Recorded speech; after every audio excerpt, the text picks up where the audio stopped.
that you were a youth quaker, Edie, a stormy little world shaker. War's darling queen, Edie, an angel with a broken wing. The dogs lay at your feet. Intros. Good. So Bill, go ahead and start off with your intro. Okay. I'm Bill Scheikler from Port Orchard. For the last number of years, I've been working to try to remedy the corruption within government, and specifically the corruption within the judicial branch. I also believe, well, let me say it this way. Before I start answering questions, I have a question for you.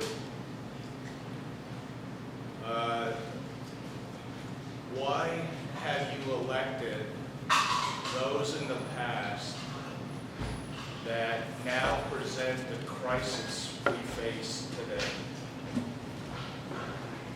Everything I believe is a manufactured crisis.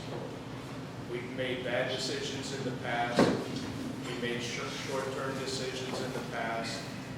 We've not held people accountable.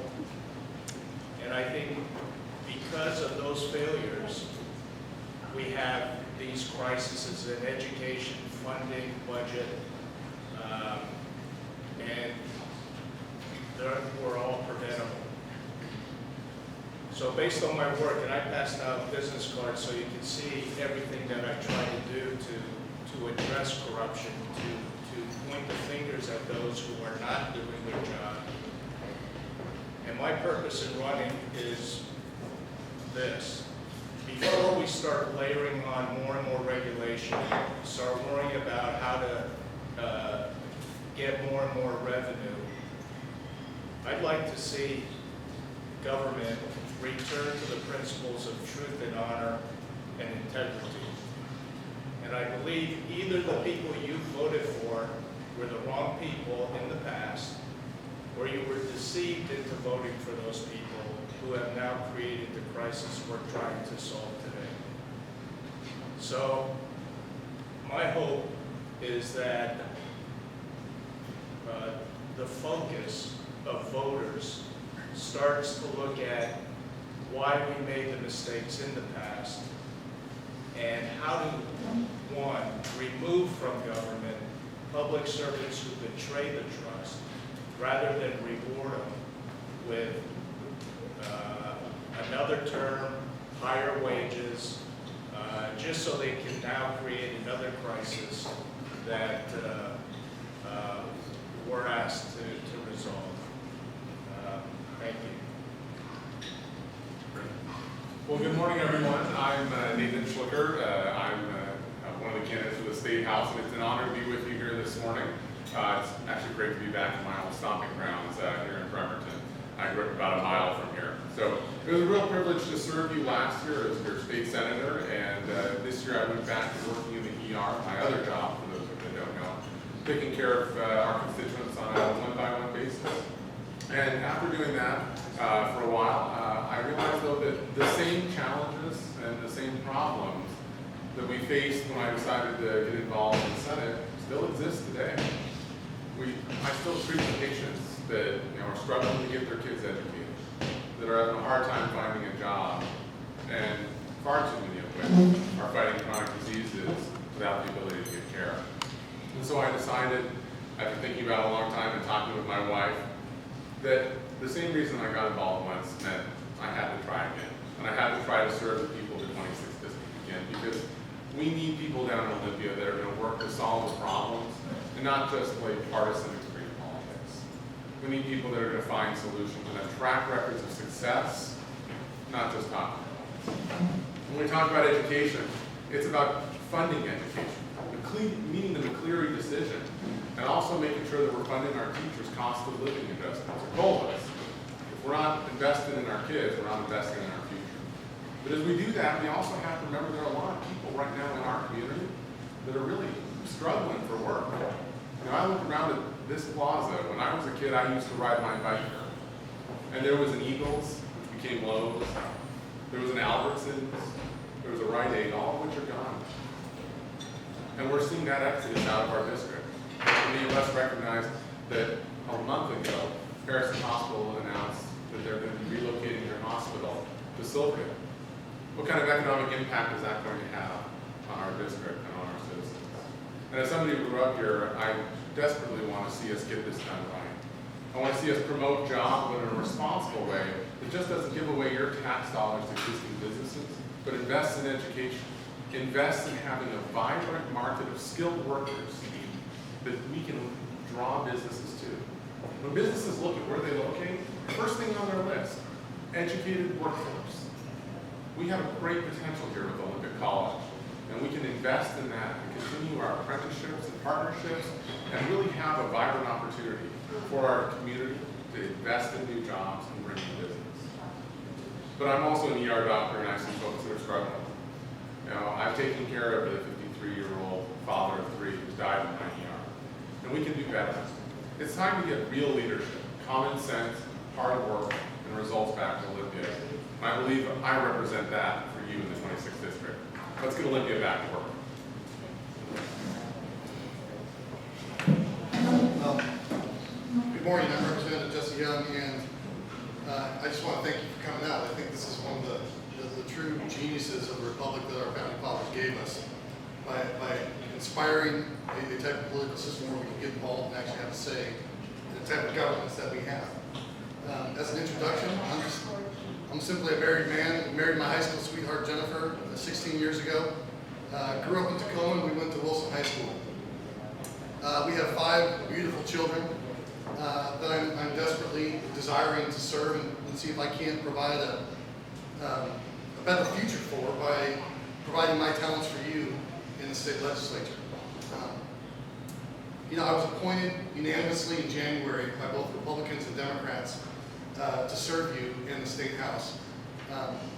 And in that short amount of time, I really felt like I have a unique skill set that will serve you well. You know, there's not a lot of career professionals in Olympia right now, kind of in the heart of their career, that may have talent and skill sets are relevant in today's market, that can afford to stop what they're doing and then apply that talent for you down in Olympia. There's not a lot of IT professionals. I'm a software engineer by trade. I graduated with a business degree from the #1 business college in the country, University of Notre Dame. But, you know, having grown up from humble beginnings, was homeless in high school. I'm proud to have worked my way through college and to have achieved that type of background. And, you know, I've worked hard to make sure that my kids will never know the want that I had growing up. And so in trying to provide a good family environment for them, you know, I was honored that people thought that I might make a good representative, and I was very honored to even have the opportunity to throw my hat in the ring to be appointed. And so when that appointment did come, I went down there with full gusto to see what I could do to try to serve you with real solutions rather than just your typical politics that we see. And that is really one of the problems that we see in Olympian politics in general. That is, you know, the traditional R&D rhetoric, bomb throwing that goes back and forth, and yet people are suffering. Our kids aren't getting the education that they need. Jobs are continuing to struggle. And from that perspective, I look and say, well, what can I provide? And, you know, the unique experience that I think I bring, I think tailors well to this district, because I'm looking at a district that has a lot of infrastructure that's already been laid in the ground and has a lot of inherent advantages that will foster job growth if we just apply the right types of principles and leadership to this district. And I think I can bring that. And I was very happy. You know, most people don't realize that I was appointed late in session and had 7 days to submit any legislation. And I was proud that in 7 days we were able to work out and do all the reporting around the bills that I was able to drop. And one of those was to create technology jobs here in this district. They'll provide opportunities for your kids and for my kids. And I'm looking forward to having a robust debate today, and I thank you very much for the time. I'd love to talk more about it. Thank you. All right. So we've got quite a few questions here. Some of them are similar, so I'm going to pick the one that sounds the best. And we're going to start off with the questions with Nathan, since Bill got to speak first. So first question is, if elected, what are your 3 priorities? Thanks. So, you know, my top 3 priorities are working on education, getting it funded, Our kids are facing a real challenge in our district right now, and throughout our state. And if we don't get education funded, we're shortchanging them, and we're shortchanging our future here in Washington. My second priority is working on jobs. We need to do economic development to grow our industry here in the 26th district and in Washington. And as part of that, we need to work on infrastructure. That means keeping our ferry systems and the south end of our district, keeping the tolls under control. I worked on that in the legislature to save the ferries here out of Bremerton after 9 o'clock when they were originally going to be threatened to cut. And I worked to help keep the cost down on the tolls, and that's what I'm committed to continue doing. Because we're an economic island right now here in the district. It's hard to recruit businesses when you have a tariff to get your goods to market. And that's what the bridge and the ferries represent. And third, I'm passionate about working on healthcare. As an ER doc, there's a lot of things we can do, and we'll talk more about that, I hope, throughout today. Jesse? Well, I would list them very, very quickly for you. We're going to focus on individual rights, we're going to focus on the job and the economy, and then we're going to focus on education. I list them that way and in that order because it abides the oath that I'm taking to the Constitution of the state. And the very first section of Article 1 of our Constitution reminds us that the power is inherent in the people, and that's what you're sending me back to do, to protect your individual rights. And I'll be happy to stand up for that and apply that fiscal discipline and that principal discipline when it comes to serving you. So that would be number one. The truth is, you're going to see a lot of the same bullet points, I think, in terms of what our priorities are going to be. But I think the real detail is what will separate us, where our basic starting point is for addressing these problems. So when it comes to jobs, I want to make sure that we have, and get this economy going so that we have the revenue to pay and fund for education. You're going to see a paradigm from me that's going to say, what can we do to bring consistency, lower taxes and regulation to get our businesses going so their kids have jobs? Yeah, the first priority is one that's based in the true fact that every dollar that is collected from you goes to pay a public servant to do a job. If that dollar is wasted, then they're defrauding you of the service that they agreed to provide in the way that you expected them to provide. So my first priority is to restore honor back to government, to get them to appreciate the fact that they're the public servant and not you serving them. And that I imagine will be a difficult, if not impossible job to do unless there's others like me that are voted in as well. The next thing would be education. And here again, it's not a problem of paying too little, it's paying too much for poor quality teachers and wasting that in transportation and infrastructure. All right. So the next question, we'll start with Jesse. How do you all feel about the state taking all the taxes away from cities, from liquor and marijuana taxes? That was a huge debate in Olympia this year. And there's going to be a lot of movement around that, especially with regard to marijuana, because whenever you have a potential new revenue stream, everyone's eyes kind of get really big and they get wide open and everyone has to discuss. Or everyone has to try to feel out where they're going to go and who's going to get that money. And it's really an interesting paradigm that you see happen because it doesn't necessarily follow along your traditional party lines in terms of where people are going to shake down for votes. At the end of the day, I believe in the local control model. Now, our state provides power at the state level to empower cities and municipalities. But when it comes to addressing mental health issues, when it comes to trying to fund education or fund the local needs that we have, I'm very much supportive of a model that allows local communities to have a greater say in what they do. And so I'd start with that basis in terms of where that money could go and trying to negotiate a solution that will work for the entire state. No. Yeah.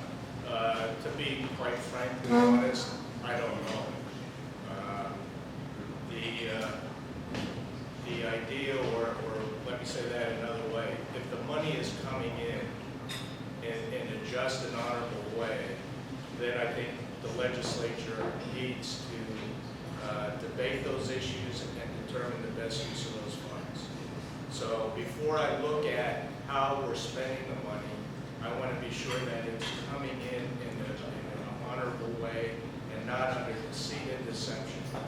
And once that money is received, I think it's a debate in the legislature how best to allocate that money. And that's something that I just can't make a decision on at this point. Well, yeah, I think working with our local governments is critical. You know, they're going to be the ones that are impacted to a great extent more than anybody else by marijuana and alcohol use. Every day in the ER, we see the consequences of failed public policy. We see the consequences of our decisions. And when it comes to alcohol and marijuana, there's a huge impact on our local communities. Our firefighters and our paramedics are the ones that pick the folks up and are paid locally generally. Our police are the ones that deal with the repercussions of the crime we have. And both those are funded locally. And since this initiative, I think, is going to have a huge impact on public costs, public sector employees, like fire and police, as well as our local governments, a large part of those dollars should be going back to address them. But I hope as part of this, we'll also work to invest in the consequences and in terms of long-term treatment. If there's one thing I can tell you, taking care of folks every day that are struggling with addiction, we have no resources in this state for treatment of addiction. We have no significant support for folks when they want to get help to be able to do that. And that's something we can do better on.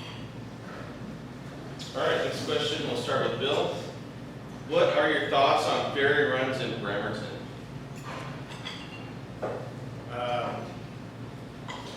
Again, I think government's first priority is infrastructure. And if there's anything more important for government to do is to make sure commerce can be conducted in an efficient and adequate manner. So my views are simply looking more towards private enterprise than having government satisfy a lot of the needs. And that seems like a contradiction if I say government's responsible for infrastructure. I don't mean that they have to be the ones to provide it. I think they can subcontract or have businesses pick up because they are the most flexible to deal with the needs of the local population. Well, growing up a Bremerton boy, I'm a huge supporter of the ferries, obviously. So I definitely want to see us get their funding situation fixed, stabilized, so we're not facing the devastating cuts that we looked at over this last biennium. As I mentioned, the original plan was to eliminate ferry service after 9 o'clock for Bremerton and to significantly reduce the triangle route that sails out of the Southport area. So that was huge, and I worked hard with the ferry directors to identify $6 million in savings to save our ferries. That's the real world results that I got for you to make sure that ferry service, which is the backbone of our district, happens. But we have to make sure that we're also updating our fleet, and this is one point where my opponent and I disagree, is that I believe we need to update our aging vessels. When you look at our average age of our vessels, it's upwards of 60 years. And we've been building new ferries, the Chocotia class, and this year a third 144-car ferry was approved that will actually serve the Bremerton run, who will serve you. I would have supported it, unfortunately our incumbent did not. Well, ferries are a very important issue, and I was happy to be a leading voice for ferries on a number of issues, regardless of what my opponent says. I will tell you, I was very happy to stand with in the support package that was promoted by both Senator Angel and Representative Drew Hansen to increase or provide the opportunity to increase passenger-only ferries. One of the unique benefits that we have in our district is our geographic positioning relative to Seattle. And there's a true opportunity with ferry service to partner with Seattle to provide greater job growth and economic development in Bremerton to be an offshoot, because we need to realize how close we truly are to Seattle. And in terms of Seattle's growing business, they need to realize that if they partner with us through passenger-only ferries and other type of transportation models, it gives them a greater pitch to outside the state to bring more and attract more talent and job growth here. Secondly, I was happy to help co-sponsor and support bills by Representative Sequist that really try to tackle some of the issues we have around procurement practices and making sure that our ferries are purchased with good oversight and that we're not getting robbed blind when it comes to these contracts to reduce the cost of ferries so we can get this critical infrastructure going. All right, thank you.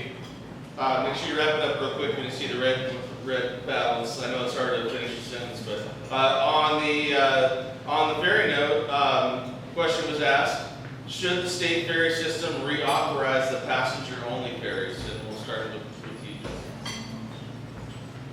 Well, I believe, again, and I mentioned this already, local control, and the heart of the bill that we put forward was that it would allow local districts to have a say in getting passenger-only ferries going. And I think that's crucial because what you have is you have a lack of will by, let's say, Eastern Washington legislators to really care or want to prioritize ferries. And then what happens is you end up getting a political debate happening behind the scenes as to what do you want to give me in return for my vote on ferries. And I don't think we can afford to wait that long to invest in this critical infrastructure we need. That's why I was willing to and worked to whip up Republican votes to provide local communities like Bremerton the opportunity to support passenger-only ferries.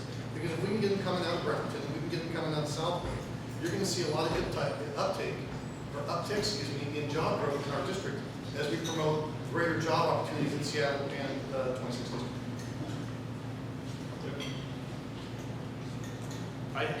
Again, my focus isn't trying to build government.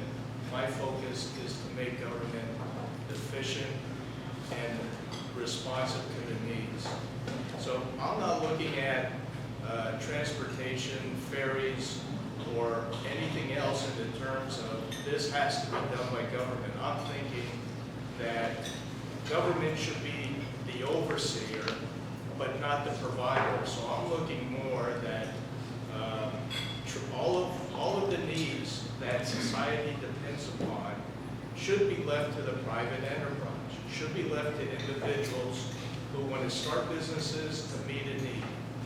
So once we have, we rebuild the incentives to get people involved in providing the service, I think government's role should just simply be making sure we're not being cheated, we're not being taken for a ride, and that should be government's role. And I support the local control concept for our passenger-only ferries. We worked on a transportation benefit district when I was in the legislature as part of the overall transportation package as a way to do that. Because it should be about local control, about the services that benefit you and the community. One thing we need to do, though, if we put this together, is we need to make it affordable.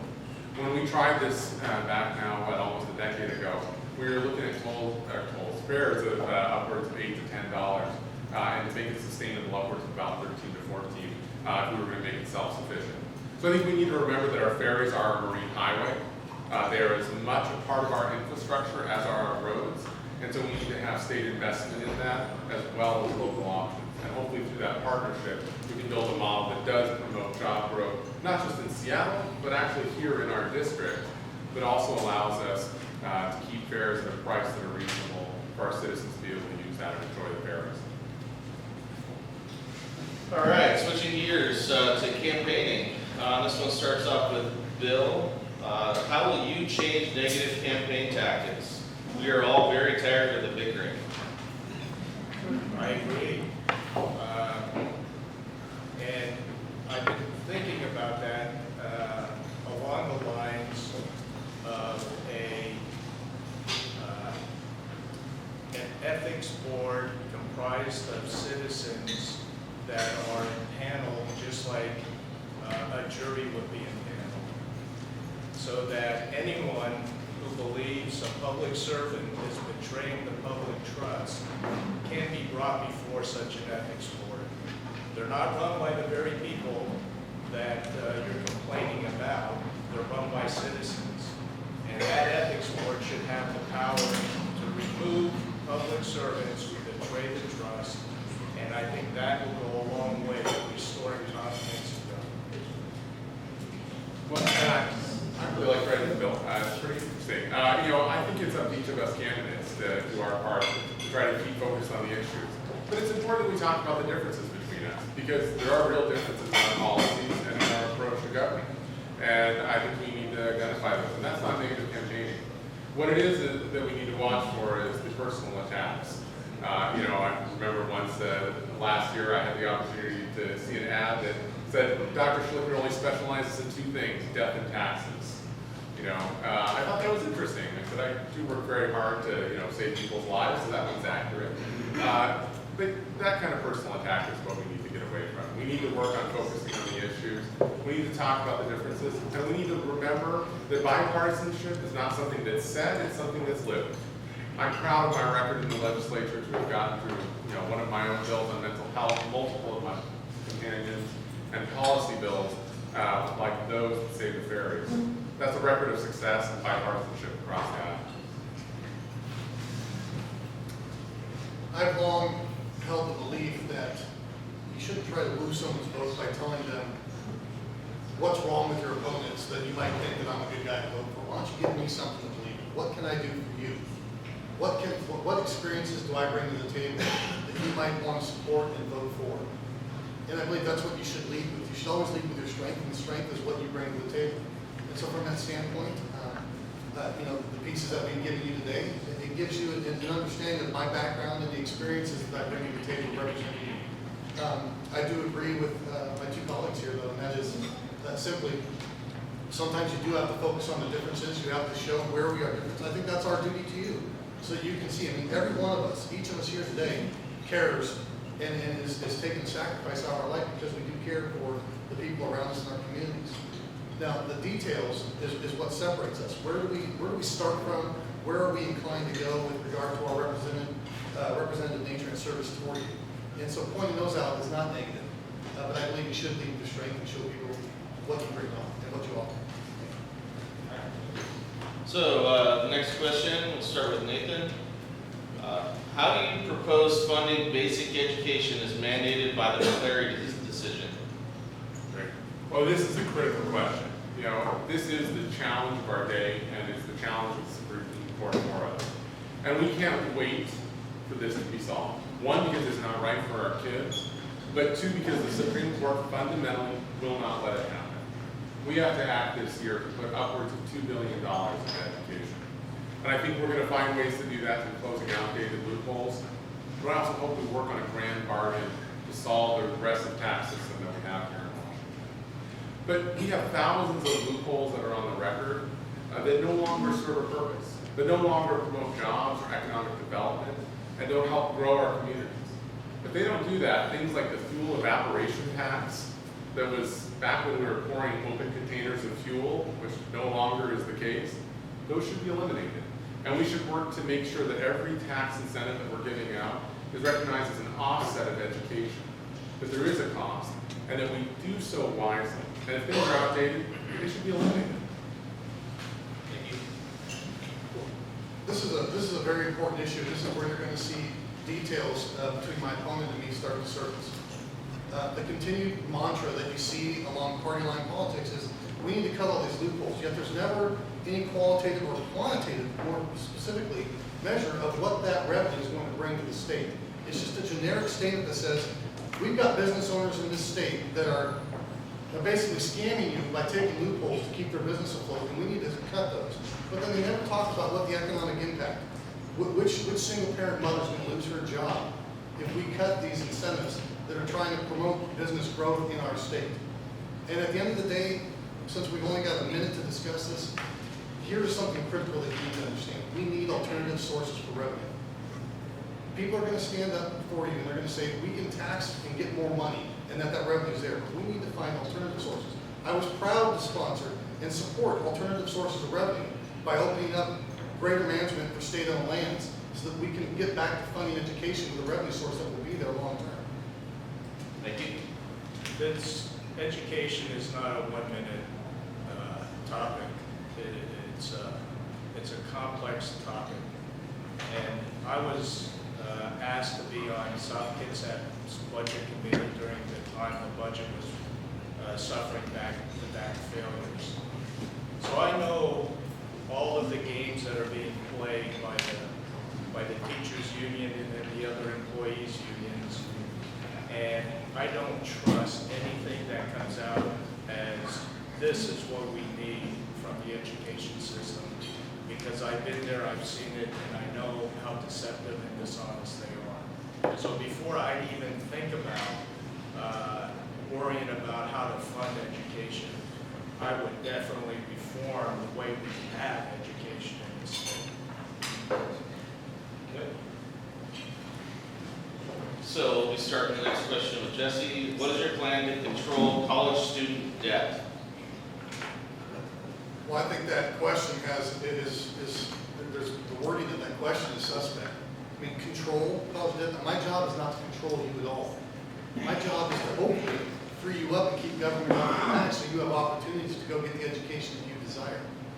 You know, the fact of the matter is I couldn't afford, my parents certainly couldn't afford to pay for my college education. I washed a heck of a lot of dishes to do it.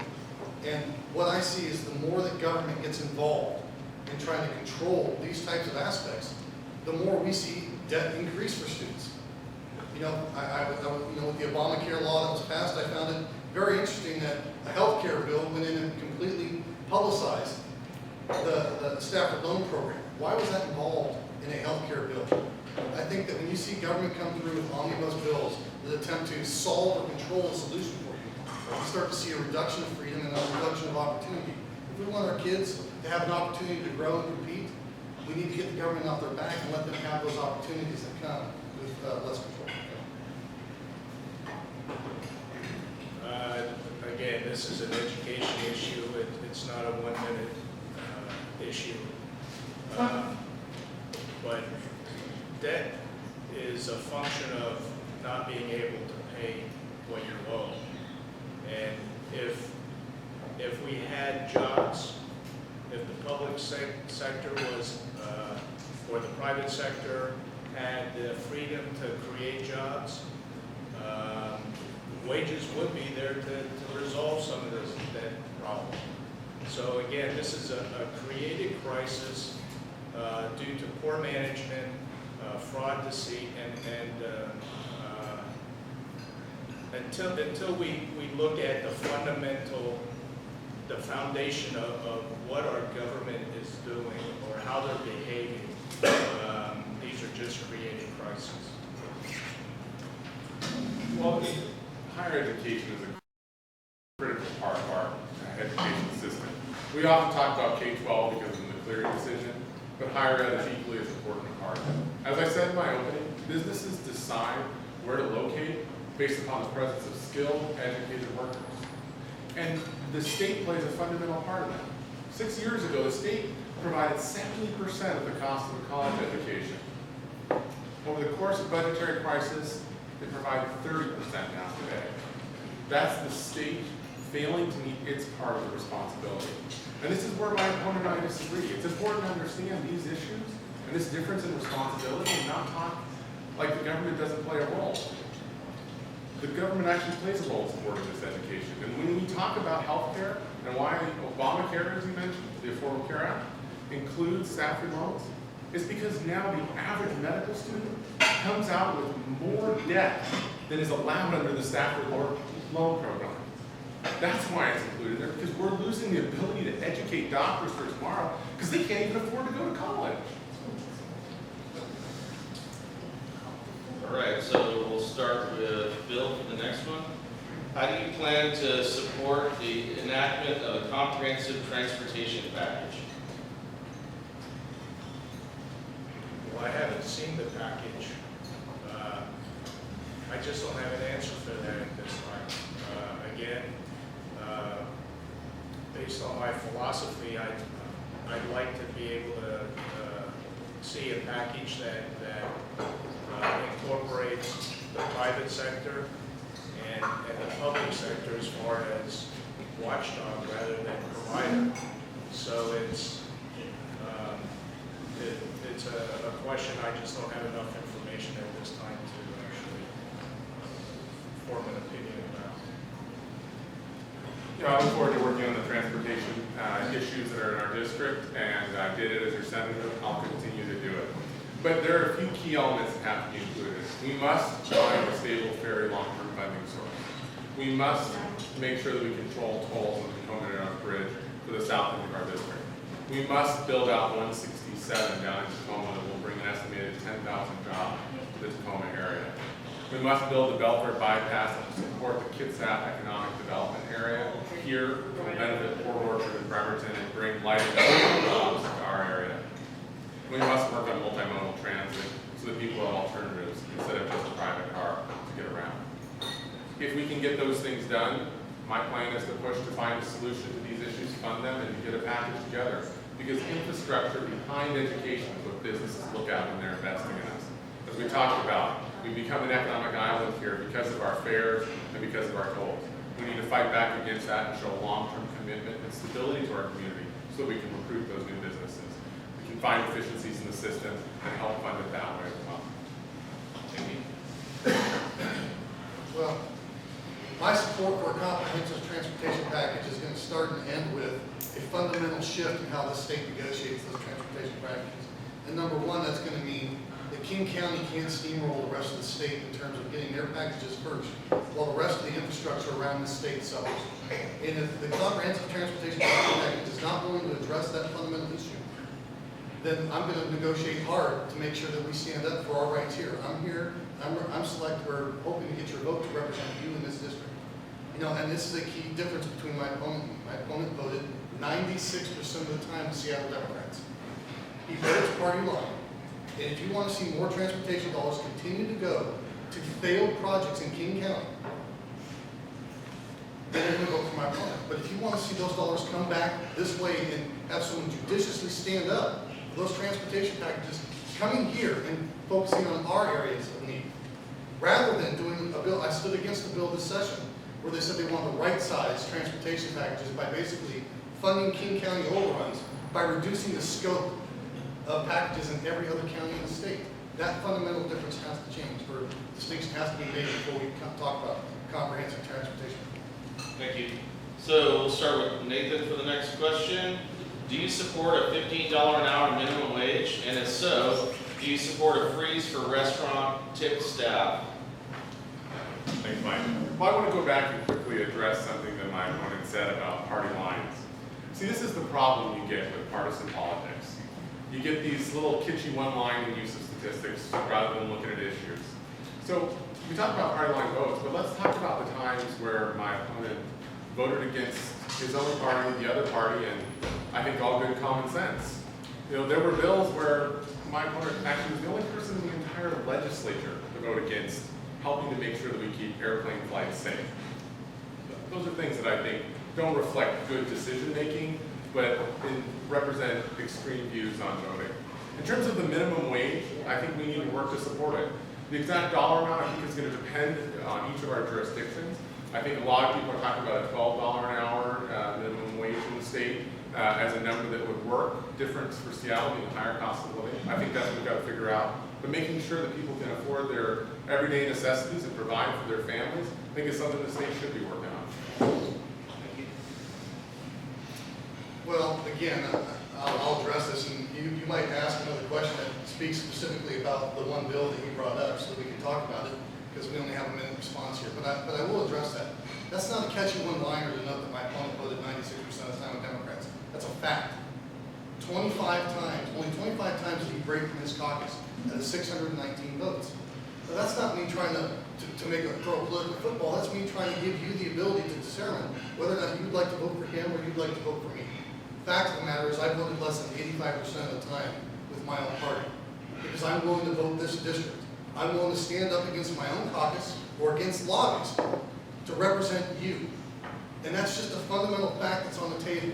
That's one of the things that you can look at to determine whether or not he's going to continue to do what he showed you he did when he was in office, and that is vote party line. Or whether or not you can trust me to continue to vote the way that I did in the time that I was in office, which is to be an independent voice for this district. In terms of minimum wage, you know what I care about? How about getting six-figure IT jobs here in this district, which is what would have happened if we got my bill passed. His party killed my bill outright, never even got a hearing. That's party politics. I had Democratic support for my bill, and I'd love to talk about that too. Okay. To answer these questions, and they're all great questions in a minute, is impossible. I like to reflect on all of the pros and cons. On the one side, $15 minimum wage sounds great, and I think it's important to raise standards of living to help people in need. On the other side, a $15 minimum wage is great, and it could discourage our young kids from pursuing their education because of an attractive minimum wage. Coming from Bethlehem, Pennsylvania, I worked in the steel industry, and they paid an amazing wage for unskilled labor. And when that Bethlehem steel industry folded up, what did we do? We had no skills. We were left with nothing. So on one hand, you have the good things for a higher wage. On the other hand, you got to look at the consequences of a higher wage. All right. So we'll start with Jesse on the next one. Where do you stand on I-594? I stand against that initiative. I'm a very strong supporter of gun rights. Now, the devil is in the detail of this initiative, and you have to look very closely at what they're going to attempt to do with regard to taking away your gun rights. To come back and say that we just want to magnanimously just record every transaction and sale, and then have a caveat that says we're going to offer exemptions for it. Fundamentally, our Constitution gives us the right to keep and bear arms. And I disagree with the paradigm that says that we can't trust individual people in this room. Imagine a scenario that says I'm going to look out and as your state representative have a default set basis point that says I don't trust any of you. I can't trust you to work well or to keep and responsibly maintain your firearms. So if, as a father, that you want to hand off or give the gun to your son, no, you have to come through some form of government program that we put in place so that you can record that sale. This bill has a lot of bad details, and I hope the people of the state read that initiative very, very carefully before they vote for it. I own firearms. I shoot recreational. I don't hunt, and I have a firearm by the side of my bed. What I also believe, though, is with such the power of having a firearm is far greater than the power of driving an automobile on a highway. And you need to qualify to drive an automobile. You need to be proficient. You need to obey laws. You need to do all of the things to make society safe. So I am all for firearms, the use of firearms, the keeping of firearms, but I also believe we need to be responsible and make sure people do or own these firearms in a responsible way. Well, thank you. I support us working on our Second Amendment rights to make sure they're there. But I, like Bill, support responsible gun ownership. I'm the ER doctor that has to patch the holes in kids. It's that simple. And until you've seen up close and personal and had your hands in a kid's chest, you're trying to save his life from gun violence, it's hard to say there's not a consequence. And I think Initiative 594 will be a great opportunity for the people to decide what they want. I don't think this is to go after responsible gun owners, but to make sure that the sale and transfer is responsible. It's to make sure that those that have serious mental health illnesses don't get their hands on weapons. It's to make sure that those that have felony convictions don't evade the laws by avoiding legitimate gun stores and doing private market transactions. If we can't agree that felons, domestic violence abusers, those with mental illnesses shouldn't have guns, I'm not certain what the definition of responsible gun ownership is. All right, so this one starts off with Bill. What are your thoughts on refunding the Public Works Trust Fund? I don't have a clue.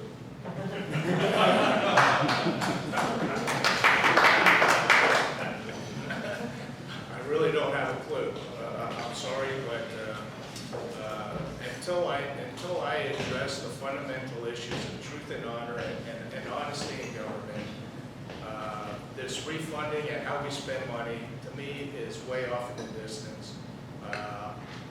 I hesitate to even try to say that money should go this way or that way before I believe that it's been collected and used in an honest way. So I just don't have an answer, I'm sorry. You know, the Public Works Trust Fund is an important program that helps fund a lot of the capital improvements that we do in the state. And unfortunately, in these budgetary times, it was swept away into the general operating budget to fund education and the needs of the state. My hope is that that can be repleted. Investing in our infrastructure and our capital improvement projects helps bring not only jobs to our communities, but it also helps bring needed improvements. One of the capital projects I was proud to advocate for was a teen center here in Bremerton. The Marvin Williams Center will break ground this November. I fought hard to get that in the capital budget because I think it's going to do great things for downtown Bremerton and revitalize the community. I get the opportunity to work with great leaders like Bishop Robertson and Emmanuel Apostolic Church and seeing the impact that it will have on our communities. We need to make sure the Public Works Trust Fund as well as our capital budget is used for what it was intended for, capital projects to improve the lives of our citizens in our district. You know, it's a very interesting scenario that occurred upon my appointment. The very first meeting that I had, or request I had before the appointment was even done, was a lobbyist that represented a couple cities within our district to come and ask for specific capital budget requests. And it's a very unique scenario that most people are unaware of with regard to the details for how capital budgets are negotiated. And at the end of the day, there's a lot of behind the scenes wheeling and dealing that comes with, hey, can you get me this capital budget line item request, or hey, can you work with me on this? And at the end of the day, there's no transparency to it, and there's no prioritization.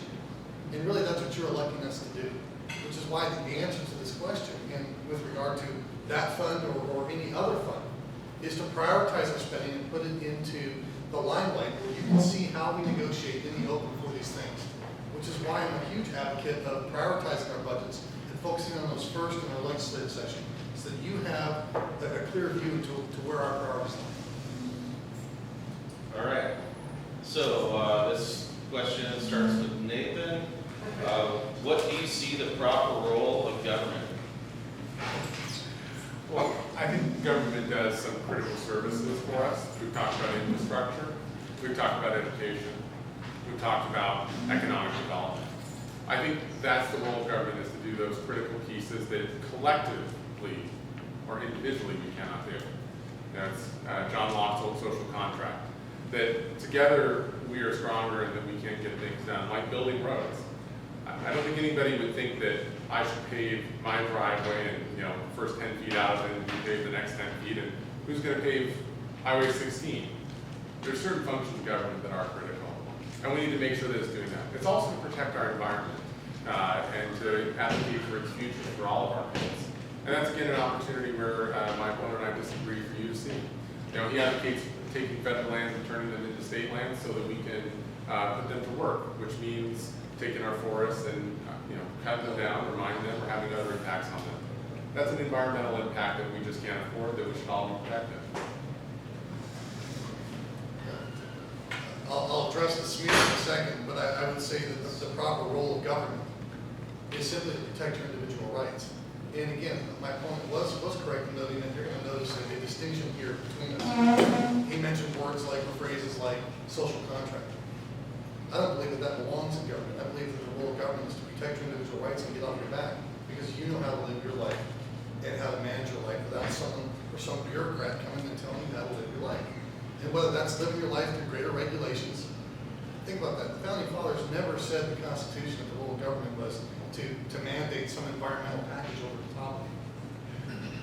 Now, then notice how we transitioned into a SMEAR that said that my support for greater state-owned lands means that I necessarily want to go rape and pillage the land by getting more trees, or cutting down more trees, or harvesting more minerals out of the ground. The fact of the matter is it's a very fiscally responsible method, because the amount of revenue that we get, or that is produced off of federally managed lands, is pennies on the dollar, just relative to the amount of revenue we get from state-owned lands. That's just with regard to the management of it. If If you want to find alternative sources to fund education, let's start there. That has nothing to do with trying to go and increase tree harvests off of state-owned lands. Government's first function is to recognize there's 3 branches of government, and each branch is supposed to perform checks and balances over the other branch. Until now, one of my pet peeves is the mingling of our 3 branches of government. I know Nathan's a great surgeon. I also know he's a good lawyer. But lawyers belong in the judicial branch. They should not have seats in the legislative branch because it mingles, it dirties, it corrupts the branches. And I believe that the function of oversight, the checks and balances, begins to go away. And once government returns to the principle of 3 branches that perform checks and balances over the other branches, I believe a lot of these crises that we are experiencing will start to subside. All right. So, in the interest of time, we've got till 8:30 to finish this up, so you'll each get a 2-minute wrap-up. Since the last question we started with Nathan, we'll start with Jesse for his wrap-up. You got 2 minutes. Well, I just, again, thank you for coming up with us. I'm sitting right in the face. So, you know, again, at the end of the day, let's understand what is before you today. You have 3 men who care about this district and want to make a difference. We do disagree. We have different starting points for where we want to start from in terms of how we would legislate for you. If you think that my experience of having grown up homeless and understanding that perspective in life and taking that heartfelt concern to want to make sure that others have the things that they need to be able to grow up and have an opportunity to them to achieve the American dream, but at the same time bring a fiscal responsibility and a oath and a deep heartfelt desire to preserve your liberty, then I'd be the candidate that you'd want to support for that. It is my desire that if I can stand before you and represent you, roll my sleeves and work hard, which is the only path that I know forward for success in life. It's what brought me out of poverty, and if I can provide that same type of work ethic for you, then I'd be honored to have your vote. And I also believe, finally, that I do represent a unique skill set to serve. You know, jobs of the 21st century are coming from the IT service sector arena. And to the degree that we provide those opportunities for our kids, you know, I work in an industry where you're seeing the majority of these jobs go to Indian and Chinese counterparts. And I look at that and say, what can we do to make sure that those job opportunities exist for our kids? Well, I have the skill set and industry experience to try to affect that change for you. And again, 2785, House Bill 2785 is a bill that I supported that had my seatmate Representative Sequist, who's a Democrat, other Democratic support and the governor's support to create or the opportunity for IT service sector jobs to relocate here instead of going overseas to India so that our kids have those jobs. I'm happy to stand for bills like that that will provide an opportunity for high-paying family wage jobs for our kids, and I'd be honored to have your support. Thank you. First of all, thank you all for inviting me, and the turnout is remarkable. It encourages me to see people actually turn out to listen to us and hear our views and show an interest and be involved. So thank you for what you do. Both of these gentlemen, I know them, they're great people. I like them all. They've been there in Olympia. They know how Olympia works. They know the behind-the-scenes dealing. They know how to navigate. I don't. I'm an old dog. You can't teach me a new trick anymore. I go to Olympia with one focus. You ready? All right. Well, thank you all for coming here, coming out to be with us this morning, and for your patience here at the end. Really enjoyed our conversation today and the opportunity to talk with you about getting Olympia back to work for you and the real challenges that we face. I think you've seen a real difference today between the candidates. I think we're all great people that have things that we want to work on, but I think it's pretty clear where some of us have a difference in the results we've actually delivered for you, and our work on common sense, and our work to get things done and work across the aisle. I'm proud of my record, the fact that when it comes to education, I worked on a budget to put $1 billion into education. When it comes to job development, you know, I'm a small business owner and I see every day the impacts on our community. I work in our community and care for our citizens, and I know what it takes to grow jobs. We've talked about it. It's education and it's infrastructure. Tax breaks are about 5th on the list. I'm also excited to work on healthcare. I work to address mental health issues, challenges of prescription drug abuse, and work to make sure that, you know, we're not forgetting about people who are working in our industries, working in our restaurants and in our jobs, and providing for us and making sure they can be healthy. You know, these aren't just numbers to me when we talk about healthcare and the challenges we face. These are my patients. They're people. There's a fiscally responsible way that we can do healthcare. And that's what I did as a citizen when I designed the ERs for Emergencies program. That this last year, the report came out. Saved the state $33.6 million in its first year. That's what hard work and results are about. That's what I did as a citizen and continue to serve as a senator, and I will continue to do whenever you give me the opportunity to serve as a legislator. So let's focus on results, let's focus on getting things done, and let's get people back to Olympia that are going to get down there, put their nose to the grindstone, and deliver results for you and get this state back working for you. Because I fundamentally believe that Olympia works for you, and I'm proud to represent you down there, and I appreciate you coming out this morning for a lively conversation. Thank you so much.